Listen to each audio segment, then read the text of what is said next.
Hello friends, welcome back to Radhika's kitchen. ఈరోజు మనం చేయబోయే వంట పెసరట్టు. ఈ పెసరట్టు చేయడం చాలా సులువు, చాలా టేస్టీగా ఉంటుంది, ఆరోగ్యానికి చాలా మంచిది. దీన్ని ఎలా తయారు చేసుకోవాలో చూద్దాం.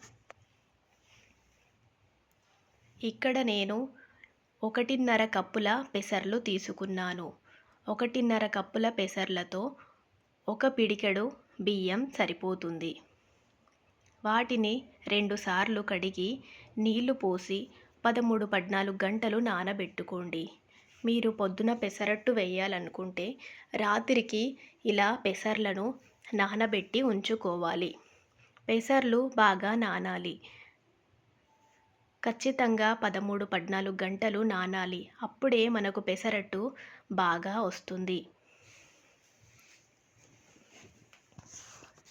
ఈ విధంగా బాగా నానిన పెసర్లను నీళ్లు పాడేసి మిక్సర్ జార్లోకి తీసుకోండి.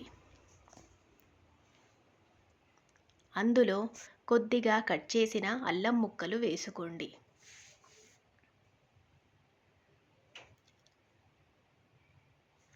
మూడు 4 పచ్చిమిర్చి ఈ విధంగా 2 ముక్కలుగా కట్ చేసి వేసుకోండి. 1 టీ స్పూన్ ఉప్పు వేసుకుందాం. ఇందులో కొద్దిగా నీళ్లు వేసి మిక్సీ వేసుకోండి.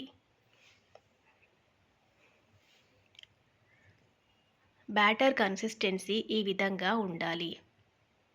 మీరు కావాలంటే కొద్దిగా బరకగా కూడా మిక్సీ చేయొచ్చు. ఈ బ్యాటర్ని ఒక బౌల్లోకి ట్రాన్స్ఫర్ చేసుకుందాం.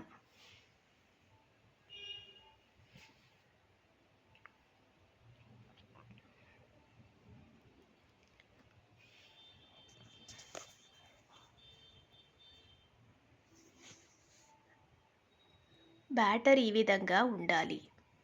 మరీ పల్చగా కూడా ఉండకూడదు, మరీ థిక్గా ఉండకూడదు. మీకు మరీ థిక్గా ఉంటే కొద్దిగా వాటర్ వేసి కలుపుకోండి. స్టవ్ ఆన్ చేసి ప్యాన్ పెట్టుకుందాం. దోశ ప్యాన్ వేడయ్యాక కొద్దిగా బ్యాటర్ వేసుకొని ప్యాన్ మొత్తం స్ప్రెడ్ చేసుకోండి. పెసరట్టు వేసే ప్యాన్ చాలా వేడిగా ఉండకూడదు. ఎక్కువ వేడిగా ఉంటే పెసరట్టు వేయడానికి రాదు. ప్యాన్ కొంచెం వామ్గా ఉన్నప్పుడే ఈ విధంగా దోశలాగా వేసుకోండి.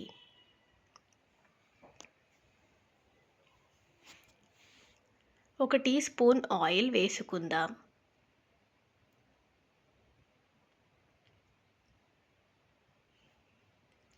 ఆయిల్ని దోశ మొత్తం స్ప్రెడ్ చేసుకోండి.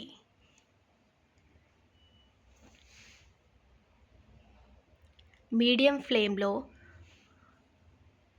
కాల్చుకుందాం.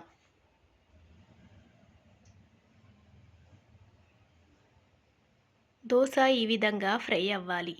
చూసారంటే అక్కడక్కడ పెసరట్టు బ్రౌన్ కలర్లోకి టర్న్ అయింది. ఈ విధంగా అయిన తర్వాత పెసరట్టుని వేరే వైపు టర్న్ చేసుకుందాం.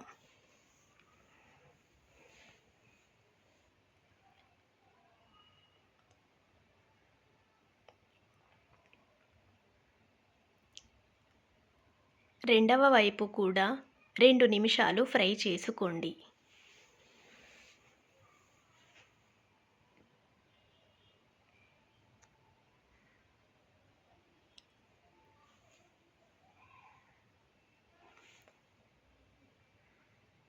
ఇక్కడ మన దోశ బాగా ఫ్రై అయింది.